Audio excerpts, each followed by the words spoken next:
Happy new year Mou. Same to you. দেশের cricket নিয়েই আমরা অনেক কিছু বলেছি পুরো গোটা 2024 জুড়ে। 2025-এও বাংলাদেশের অনেক খেলা আছে। আজকে সেগুলো নিয়ে আমরা একটু রাউন্ড আপ করতে পারি যে কি খেলা আছে দর্শকদের সেটা নিশ্চয়ই জানা দরকার।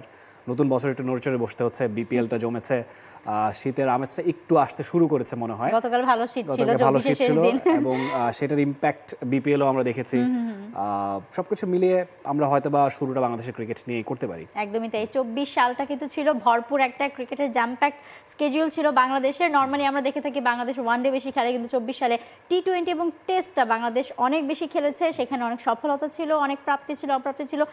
সো আসছে বছরটা কেমন হবে, 2025-এ বাংলাদেশের কি কি থাকছে ক্রিকেটের স্কেডিউলে সেটা একটু আমরা এক নজরে দেখে নিতে চাই।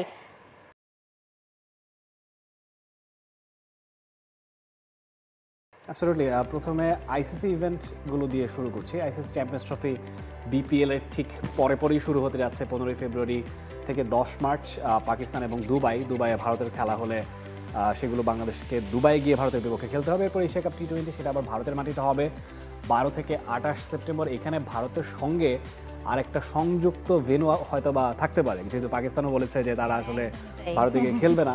সো সেটা এখনো চ্যাম্পিয়ন্স ট্রফিতে ভারতের সঙ্গে তো প্রথম ম্যাচই বাংলাদেশের 20 তারিখে, দ্বিতীয় দিন শুরুর পর দিন। সো ভারতের সঙ্গে যেই ম্যাচগুলো সেগুলো যেমন দুবাই গিয়ে খেলতে হবে, আবার এশিয়া কাপে যখন ভারতে খেলা হবে তখন পাকিস্তানের সঙ্গে যে ম্যাচগুলো সেগুলো মানে ভারত ছাড়া নিউট্রাল কোনো ভেন্যুতে।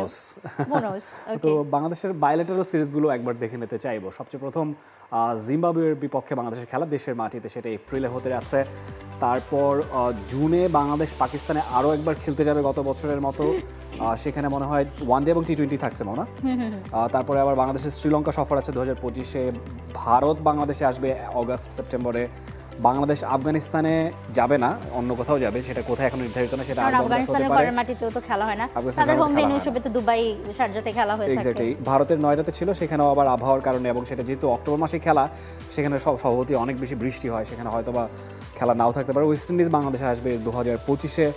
আয়ারল্যান্ড বাংলাদেশ নভেম্বরে। এরপর ডিসেম্বরে বাংলাদেশের খেলা নেই আন্তর্জাতিক শিডিউলে।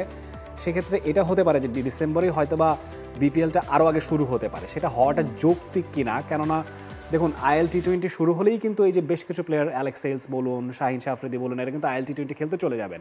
বা ধরুন পাকিস্তানের এরপরে অনেক কিছুই সাংঘর্ষিক থাকে এই সময়টাতে।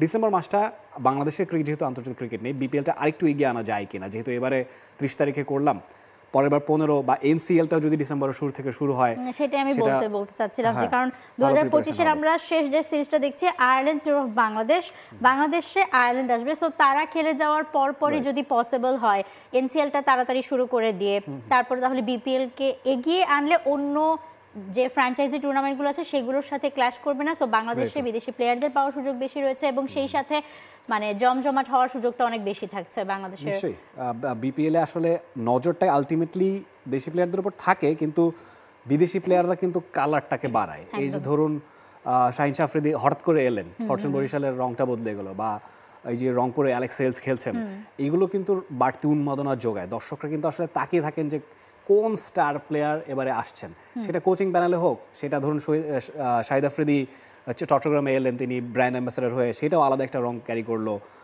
এই আয়োজনগুলো টিমের থাকাটা জরুরি এবং সেটার জন্য শিডিউলটা ফাঁকা থাকা খুব দরকার। একদমই তাই। এবং আমরা 2025-এর শিডিউলের একটা সামারি আমরা দেখে নিয়েছি যে বাংলাদেশের ছেলেদের জাতীয় দলের কি কি টুর্নামেন্ট, কি কি সিরিজ থাকছে ইন ডিটেলস বিস্তারিত আমরা আপনাদের আরও পরে জানানোর চেষ্টা করব, কারণ সময় স্বল্পতার কারণে এখানে আসলে খুব বেশি বড় করে জানানোর সুযোগটা নেই ক্রিকেট শোতে। বাট টি স্পোর্টসে চোখ রাখলে আপনি অবশ্যই 2025-এ বাংলাদেশের মেয়েদের, যুবদের কিংবা জাতীয় দলের একেবারে ইন ডিটেলস যে স্কেডিউলটা আছে সেটা আসলে আমরা আপনাদের জানিয়ে দেওয়ার চেষ্টা করব। অনেকগুলো খেলা দেখাবে, সেগুলো কোনগুলো আপনারা দেখতে পাবেন সবকিছু আপনাদের জানিয়ে দেওয়া হবে বিস্তারিত। For more updates, subscribe to our YouTube channel and click on the bell icon. Follow us on Facebook and Instagram. Download T-Sports app to enjoy exciting games and highlights. Visit tsports.com.